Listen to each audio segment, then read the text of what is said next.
Voilà, bien, bonjour Patricia. Bonjour Martin.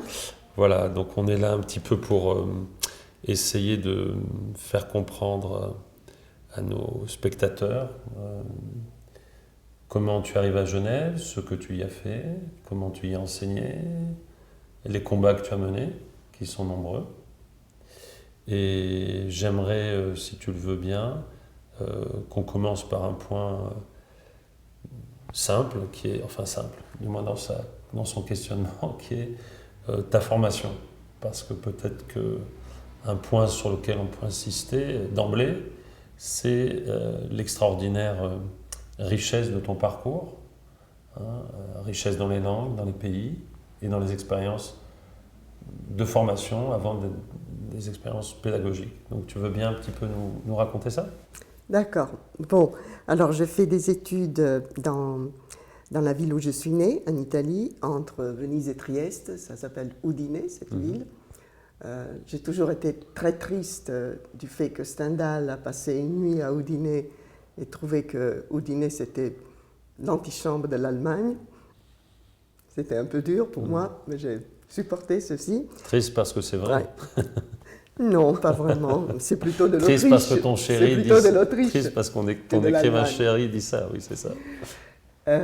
Et j'ai fait le lycée, ce qu'on appelle en Italie le liceo classico à Udine.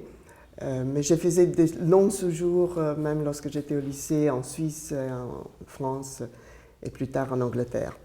Et après, je suis entrée en fac à l'université de Venise, où je faisais de la littérature anglaise, surtout, anglaise et américaine. Et j'avais passé une année, je crois, à Londres, ou presque une année à Londres, pendant mes études universitaires. Et par la suite, lorsque j'ai fini mes études en Italie, j'avais eu une bourse pour aller faire un MBA à Oxford.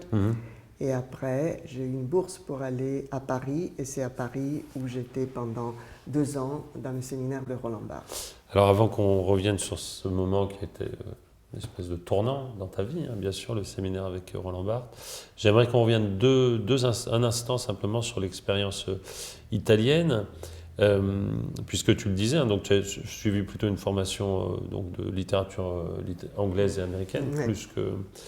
plus que française. Même si tu as bien rappelé que la littérature française était toujours là. Être une étudiante dans ces années-là à Venise, c'était pas rien. Oui, c'était pas rien. C'était pas rien surtout à la faculté d'architecture. Et donc, je dois dire que ces années-là, ces 4 ans et demi que je passais à Venise, je les ai passés beaucoup plus en suivant les cours d'architecture, et notamment de Manfredo Tafuri, et aussi en allant à des cours à l'université de Padoue, et aussi en étant lié à un groupe d'intellectuels de gauche autour de Massimo Cacciari. Oui. J'avais vu et j'avais suivi, lorsque j'étais vraiment dans mes premières années d'université, toute la vie de cette revue qui avait été importante à la fin des années 60 en Italie, qui s'appelle Contropiano, qui était une revue à la fois de politique, de culture, de critique littéraire. Il y avait Tronti qui a écrit beaucoup d'articles dans cette revue. Donc j'étais lié à ce groupe-là lorsque j'étais à Venise. Alors je sais que cette année, tu as été conduite de très nombreuses fois à t'exprimer sur Barthes, mais bon, l'exercice nous y oblige, il faut que tu nous dises 2 mots du séminaire. Alors le séminaire, c'était une expérience magnifique parce que, comme tu le sais, il y avait 2 séminaires. Il y avait un séminaire élargi pour le grand public, ça se tenait rue de Tournon, et là il y avait vraiment beaucoup de monde, et un séminaire avec 14 ou 15 personnes maximum, qui étaient des êtres saugrenus, il faut bien le dire, choisis par Barthes. Et on était dans Pour une cette atmosphère. raison, on a l'impression. Pour cette raison, probablement. Et on était un groupe très international. Il y avait des Brésiliens, il y avait des Américains, enfin on était des voix très différentes. Et donc je me souviens surtout du premier séminaire, la première année, où Barthes nous faisait parler chacun de notre propre recherche. Et c'est là cette manière de devoir penser tout haut sur des notes qui devaient être la sorte de bauche de notre thèse ou de notre travail, peu importe avec qui on faisait la thèse. Moi, je la faisais avec Barthes. Cette recherche-là, c'était très importante et ça m'a donné envie, lorsque je suis devenue enseignante, d'essayer des types de séminaires de cet ordre avec nos étudiants, expérience que nous avons fait, toi et moi, ensemble, et expérience que j'ai faite à Genève très, très souvent avec Laurent Génie. Nous appelions ce séminaire direction de recherche, et l'idée, c'était de suivre des choses très, très différentes, de faire parler les étudiants, de les faire interagir. Et c'était vraiment là où j'ai appris, pour ainsi dire, vraiment l'entrée dans la littérature et dans la critique littéraire. Comment tu conçois, justement, parce que tu as une manière très à toi de penser le rapport entre littérature et cinéma? Oui, alors ce qu'on conçoit d'habitude dans le rapport cinéma-littérature, c'est un ancien problème qui est le problème de l'adaptation. Or, ça peut être un problème intéressant, ça existe dans tous les arts. On a adapté du théâtre au roman, de l'opéra, de la peinture, enfin, tout, encore une fois, ça circule, les choses circulent. Mais dans le rapport littérature-cinéma, je vois vraiment un renouvellement dans la naissance même du cinéma et dans la circulation du cinéma et la grande popularité avec le public, une continuité historique avec ce qui a été le roman au XIXe siècle, qui a été une de mes spécialités, si tu veux. Donc là, je pense que le caractère populaire du roman et le caractère populaire du cinéma est quelque chose de très important.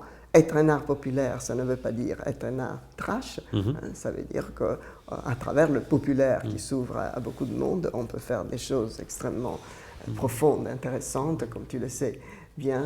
Un des romans les plus populaires au monde a été le roman de Rousseau, ont été les romans de Rousseau. Et donc on ne peut pas dire que la pensée manque là. Donc cette popularité de la lecture et cette popularité du visionnement, ça me semble quelque chose de très positif qui peut nous aider à penser, à réfléchir, à penser le monde, à penser nous-mêmes, à penser les rapports humains, à penser les rapports politiques et les rapports sociaux. Tu as enseigné pour l'essentiel à l'intérieur donc de notre département, qui est le département de langue et littérature française moderne, où tu enseignais régulièrement un cours de littérature du 19e, un des couples d'auteurs chéris, des plus hauts dans ton panthéon, c'est Poe et Baudelaire, donc c'était vraiment des auteurs sur lesquels tu as beaucoup enseigné, Stendhal, mais aussi Balzac, Flaubert. Tu as dirigé d'ailleurs des travaux importants de doctorants sur ces sujets. Puis la littérature comparée, très vite. À laquelle en réalité tu as donné un élan tout à fait particulier dans le département. Et puis le cinéma. Ça a été un peu le tripode sur lequel était assis ton enseignement. Et les premières années que j'étais à Genève, j'ai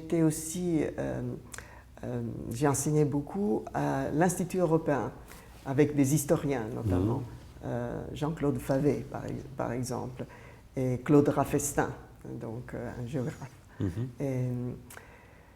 Et ça aussi, c'était quelque chose qui m'avait beaucoup plu. Après, l'Institut européen est devenu un peu plus technique, plus lié vraiment, je dirais, à la bureaucratie européenne, ou du moins un peu. Et ça, c'était très important pour moi parce que je continuais un rapport avec des éléments d'histoire, des idées qui m'avaient toujours intéressé, des questions sur qu'est-ce que le libéralisme, le socialisme, comment ils sont nés, comment ils se transforment. Donc des questions entre le social, le politique et le philosophique. Et donc après l'Institut européen, c'était la littérature comparée, même très très vite, parce qu'il fallait refaire le programme, et on l'a fait avec Renato Talens en espagnol et Markus Winkler en allemand. Et c'était très important pour moi de continuer la littérature comparée, justement parce que je pense que les phénomènes littéraires ne sont pas des phénomènes nationaux. Qui s'arrêtent aux frontières. Ils sont de là des frontières. Bien, écoute, je crois qu'on a fait le tour de beaucoup de questions privées et publiques. Et je te remercie beaucoup. Merci à toi. Merci.